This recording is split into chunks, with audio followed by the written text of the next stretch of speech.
Iran's Islamic Revolution Guard Corps, known as IRGC, has unveiled a new underground missile base spanning dozens of kilometers of tunnels. The Chief of Staff of the Armed Forces Major General Mohammad Hossein Bagheri and IRGC Aerospace Force Commander Amir Hajizadeh were present in unveiling the missile city. A video released by state media on March 25 shows the two military leaders responsible for the country's weapons programs riding through a long and weapons-packed tunnel. This is one of hundreds of underground missile cities of the IRGC Aerospace Force that houses thousands of precision-guided missiles, Iranian media reported. The 85-second video comes amid rising regional tension and confrontation with the U.S. Earlier, U.S. President Donald Trump warned of possible military action against Iran if it refuses to negotiate a new nuclear deal. Trump has also threatened Iran with dire consequences if Yemen's Houthi militants continue to attack international shipping lanes.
Top national security officials for U.S. President Donald Trump, including his defense secretary, texted war plans for upcoming military strikes in Yemen to a group chat in a secure messaging app that included the editor-in-chief for The Atlantic, the magazine reported in a story posted online Monday. According to Associated Press, the National Security Council said the text chain appears to be authentic. Trump initially told reporters he was not aware that the highly sensitive information had been shared 2.5 hours after it was reported. He later appeared to joke about the breach. The material in the text chain contained operational details of forthcoming strikes on Iran-backed Houthi rebels in Yemen, including information about targets, weapons the U.S. would be deploying, and attack sequencing, Editor-in-Chief Jeffrey Goldberg reported. It was not immediately clear if the specifics of the military operation were classified, but they often are and at the least are kept secure to protect service members and operational security.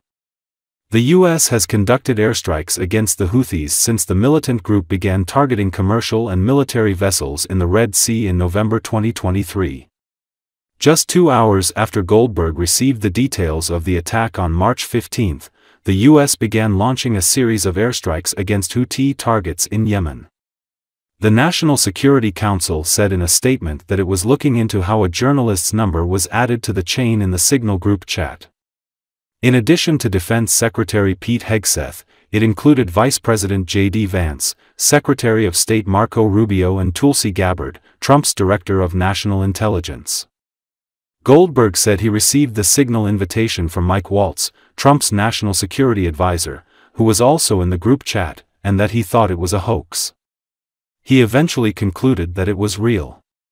Honestly, my reaction was, I think I've discovered a massive security breach in the United States national security system.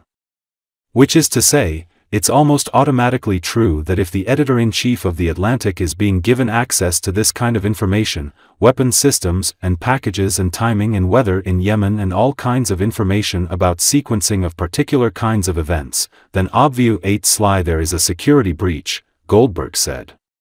They're going back and forth. A lot of resentment directed at European allies of the United States, which obviously enhanced the credibility of this chain because everybody in the chain sounded like the people I know who are in this administration. Nevertheless, it wasn't until Saturday that I was reasonably certain that this wasn't a hoax, that I had actually mistakenly been included in a conversation of the Principals Committee, essentially the leaders of the national security community, including the head of the CIA, in this discussion of whether the Houthis should be attacked in Yemen. Honestly, my reaction was, I think I've discovered a massive security breach in the United States national security system, which is to say, it's almost automatically true that if the editor-in-chief of The Atlantic is being given access to this kind of information, weapons systems and packages and timing and weather in Yemen and all kinds of information about sequencing of particular events, then obviously there's a security breach. UK intelligence has analyzed the successful strike carried out by Ukraine's defense forces on the Russian strategic airbase Engels 2 in Russia's Saratov Oblast on the night of 19 to 20 March. UK intelligence reported that on the night of 19 to 20 March, Ukraine's defense forces launched a drone attack on an ammunition depot located at the Russian strategic aircraft airbase Engels 2. They stated it is almost certain that the struck area stored a range of aircraft munitions used in attacks against Ukraine. As a result, the analysis suggests that significant losses are likely to disrupt the ability to carry out strike operations from the airbase in the short term. Russian aircraft have also highly likely been dispersed to surrounding airfields, as has become standard practice in response to Ukrainian deep strike operations, UK intelligence noted. The analysts also stressed that this was Ukraine's most successful strike on a Russian ammunition depot in 2025. It also highlights the continuing struggles that stretched Russian air defense face in protecting its strategic military locations. A source in Ukraine's general staff told the media that the explosions at Engels 2 airbase were the result of joint operations by Ukraine's security service and the Armed Forces Special Operations Forces.